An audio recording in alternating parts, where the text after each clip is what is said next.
Hello and good afternoon. I am Garcia Ruiz Marcantonio, and today me and my team are going to present you this part of the course of semiconductors.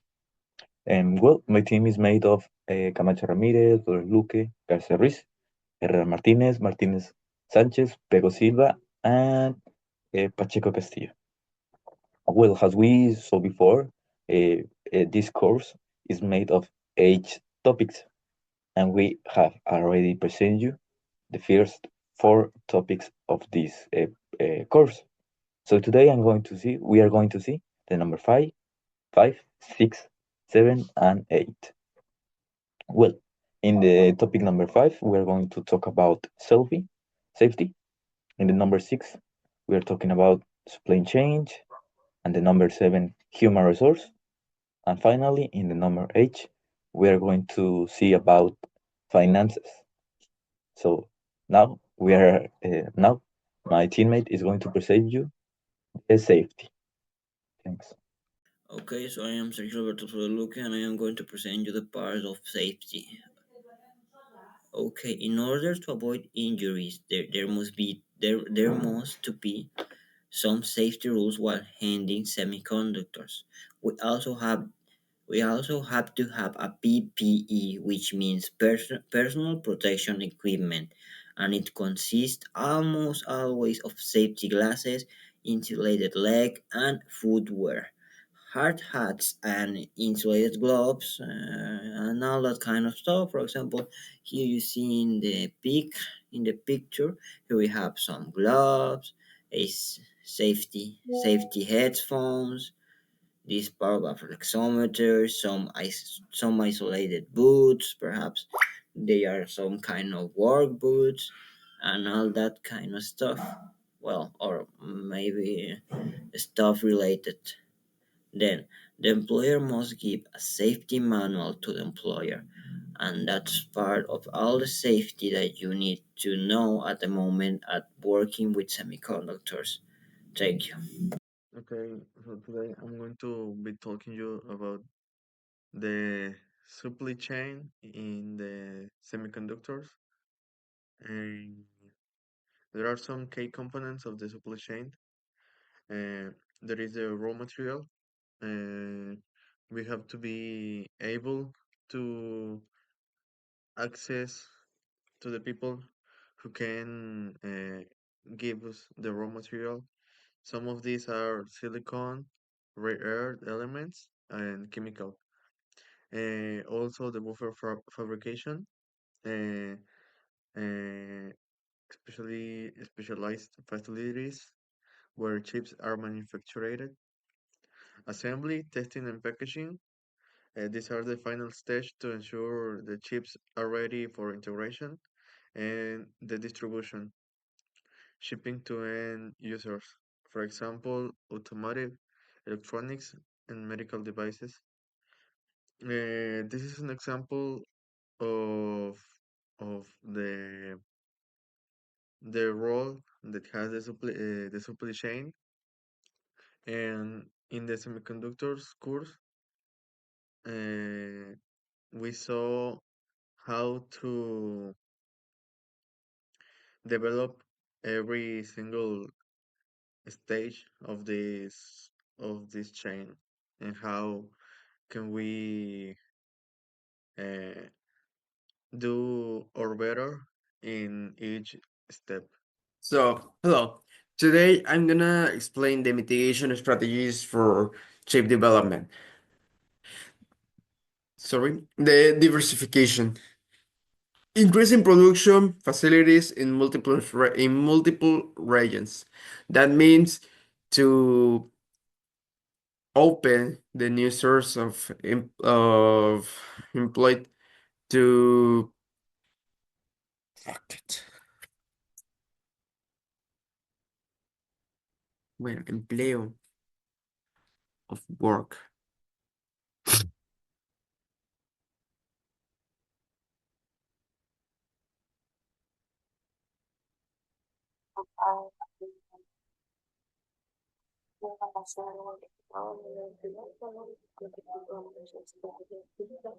Y dije, bueno, no sé, no sé, ya que no me quiero pegar la posibilidad o ¿verdad? Ya, porque eso, dije, pues déjalo de otra, porque es que de ahí con a los hermanos, y yo quiero, o sea, para mí, lo que yo pueda afrontar a su dinero, algo de lo que yo puedo usar. Y me dijo, no, ya, no, eso es todo. Si querías aquí, no sé, cualquier cosa, pues yo soy como me no, eso, hubiera hecho lo que hice, entonces, y lo que estuve, bueno, ya empezó a hacer las cosas, las cosas que también no me, y yo digo, no, esto empezó a tener porque yo tuve, no sé si está en el esto, que yo, me pasé que la cosa, no sé.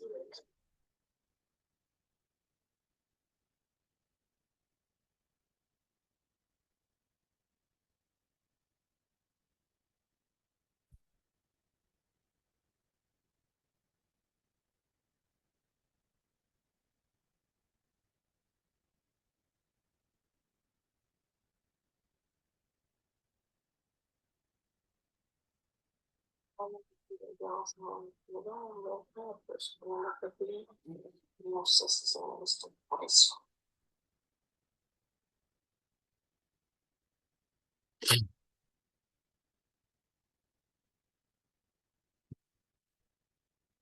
Oye, mamá, ¿me podrías traer pastillas de las Next? Ya se me acabaron por completo, ya no tengo nada.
So, today I'm gonna explain you the mitigation strategies for the semiconductor chips development.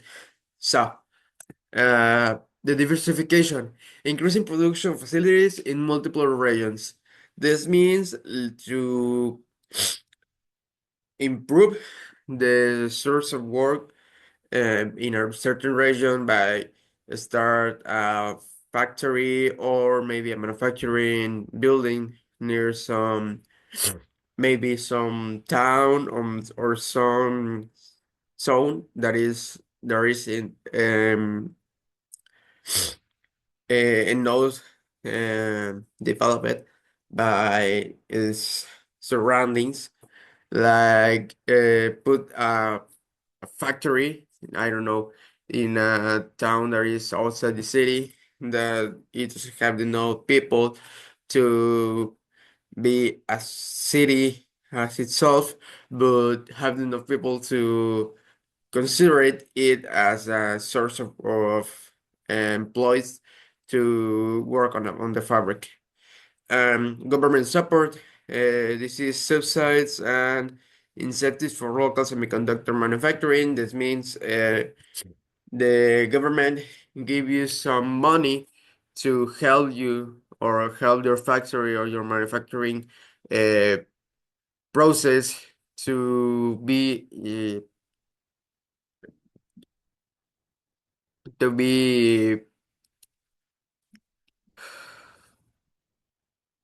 to have a background that supports the operation in total to help you to know or to keep working, sorry, to help you to keep working and in this in this case, the government give you some money to you, and this is an incentive to help you to keep to continue your operations of manufacture the chips, or sometimes this could be as no,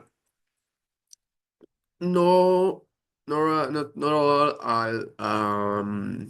money, but some permissions to do something that is that it requires a lot of bureaucracy, or you have to pay, sometimes illegal, and you know how it is.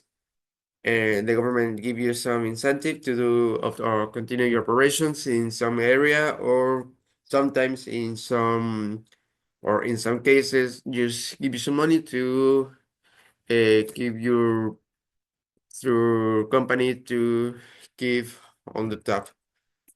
Improve forecasting, better demand prediction, and inventory management. This means to don't overfill the the demand of the chips, like to don't blow blow the prices of a product. It's like a good example is the avocado.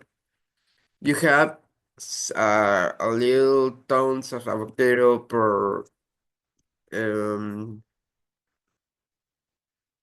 per cultivable terrain, and only those tons have a lot of demand, and you need to cover all of it, but you don't have a lot, or the total number of avocado that is required. So you have an avocado that is required by, I don't know, 30, maybe 40 persons that want it. So this is a good strategy to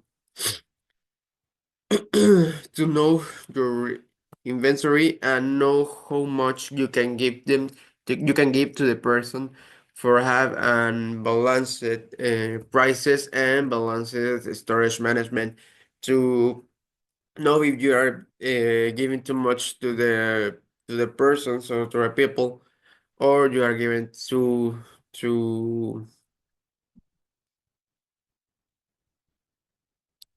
just a little bit. Sorry, I was just wondering something more. And supply chain collaboration.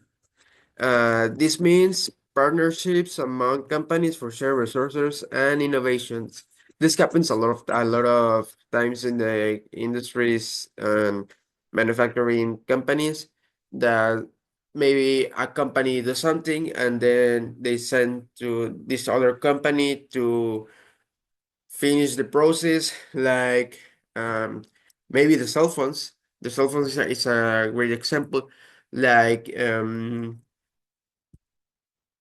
the maybe one of the popular the Samsung cell phones that have a Sony camera, have a screen from Samsung, have a chip from this company called Qualcomm, or maybe the own chips for Samsung that are Exynos.